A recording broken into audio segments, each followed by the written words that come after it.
Dans cette vidéo, je vais vous expliquer comment une bonne négociation va vous permettre de gagner beaucoup d'argent en investissant dans l'immobilier. Je vais vous expliquer le plan détaillé pour que vous puissiez être un bon négociateur. Et à la fin de cette vidéo, vous aurez adopté la bonne posture pour pouvoir bien négocier votre prochain investissement immobilier. Restez bien jusqu'à la fin de cette vidéo, puisque je vous donnerai accès aux deux outils qui nous permettent d'avoir l'historique détaillé de chaque bien avant d'acheter. Alors tout d'abord, pourquoi vous, en tant qu'investisseur débutant, c'est important de bien savoir négocier? Tout simplement parce que dans l'investissement immobilier, c'est à l'achat que l'on gagne de l'argent et non à la revente, contrairement à ce qu'on peut entendre. Si vous achetez mal votre bien immobilier, si dès le départ vous avez fait une mauvaise affaire, eh bien vous aurez toutes les peines du monde à en tirer une plus-value à la revente et donc vous traînerez ça un petit peu comme un boulet tout au long de votre parcours d'investisseur. C'est donc primordial que, en tant qu'investisseur, même débutant, vous puissiez bien négocier votre bien pour être en capacité de faire une bonne affaire. À la fin de cette vidéo, vous serez capable de bien négocier votre bien sans faire les erreurs les plus courantes. Premier point, l'analyse du marché. Avant d'entamer toute négociation, il est crucial de bien connaître le marché immobilier local. Vous devez donc comparer le prix des biens similaires dans votre ville, regarder l'évolution des prix et la demande locative. Cela vous donnera des premières indications importantes pour bien pouvoir négocier ensuite.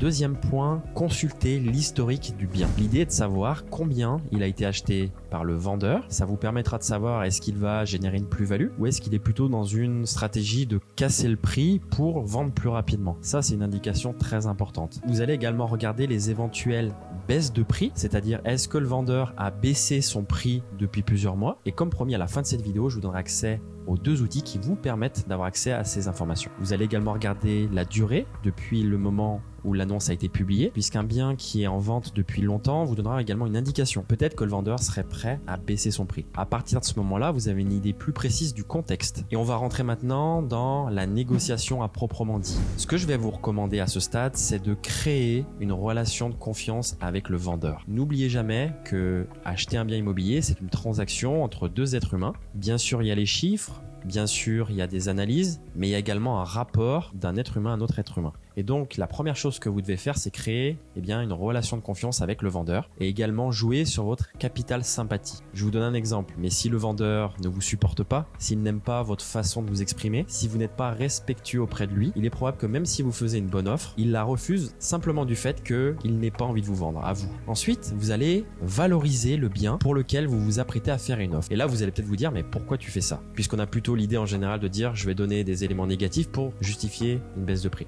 Mais ça, c'est juste après. Ce qui est important avant de donner les éléments négatifs, c'est de valoriser le bien. Pourquoi? Parce qu'en valorisant le bien, vous allez valoriser la décision du vendeur d'avoir acheté le bien précédemment. Alors que si d'entrée vous commencez à critiquer le bien, quelque part vous allez critiquer le vendeur. Vous allez critiquer son choix d'avoir acheté ce bien précédemment. Donc commencez par valoriser le bien, par dire tout ce que vous trouvez de positif, l'emplacement, la façon dont est distribué le bien, les matériaux choisis, le choix des couleurs, bref, tout ce qui peut être mis en avant, mettez-le en avant pour commencer. Parce que le vendeur, il aura envie de vendre à quelqu'un qui est content d'acheter. Une fois que vous avez valorisé le bien, on passe à l'étape suivante, où là, effectivement, vous allez indiquer tous les points qui pourraient justifier une baisse de prix. Quand on veut négocier, il faut toujours mettre un pourquoi derrière une baisse de prix. Si simplement vous arrivez avec une baisse de prix sans justification, ça ne fonctionnera pas. Donc vous devez justifier votre baisse de prix, l'offre plus agressive que vous allez remettre au vendeur. Et donc là, effectivement, vous pouvez détailler les points d'amélioration du bien, tous les éléments où vous vous apprêtez à faire une rénovation, la cuisine, la salle de bain, les sols par exemple. Et donc vous allez simplement expliquer pourquoi vous devez baisser votre prix, puisque la rénovation va vous demander un petit budget et donc ce petit budget, il faut en tenir compte. Donc justifiez tous les points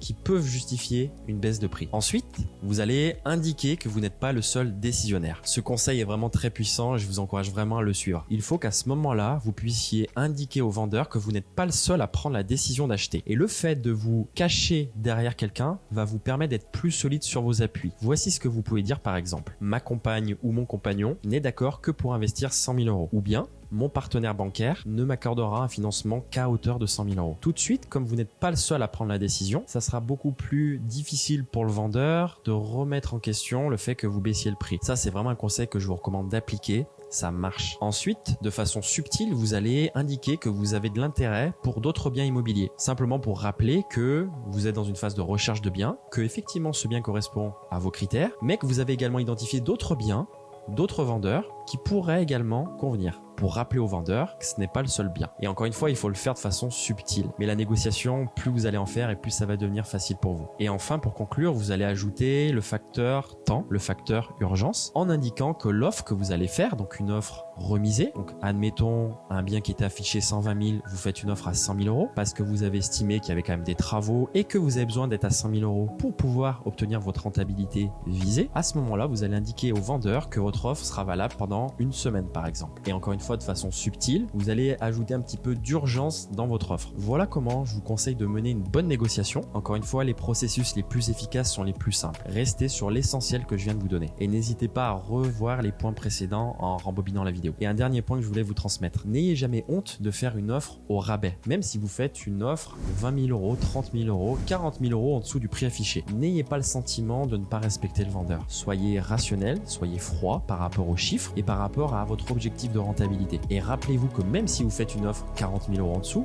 admettons une offre à 80 000 euros, vous faites une offre à 80 000 euros. 80 000 euros, c'est beaucoup d'argent. Certes, c'est en dessous du prix affiché par le vendeur, potentiellement, mais n'oubliez jamais qu'on joue avec des sommes importantes et qu'il ne faut jamais avoir honte de la somme qu'on propose. C'est très important, faites-moi confiance en termes de posture. Comme promis, je vais vous donner accès aux 2 outils qui nous permettent d'avoir l'historique des biens. Si vous regardez cette vidéo depuis la communauté La Liberté par l'immobilier, vous pouvez télécharger cela en dessous de cette vidéo. Si vous regardez cette vidéo depuis YouTube, je vous encourage à rejoindre la communauté pour avoir accès aux outils. J'espère que cette vidéo aura pu vous aider. J'espère avoir pu vous retranscrire l'état d'esprit adopté. N'hésitez pas à me dire ce que vous en pensez en commentaire et je vous dis à très bientôt pour une prochaine vidéo.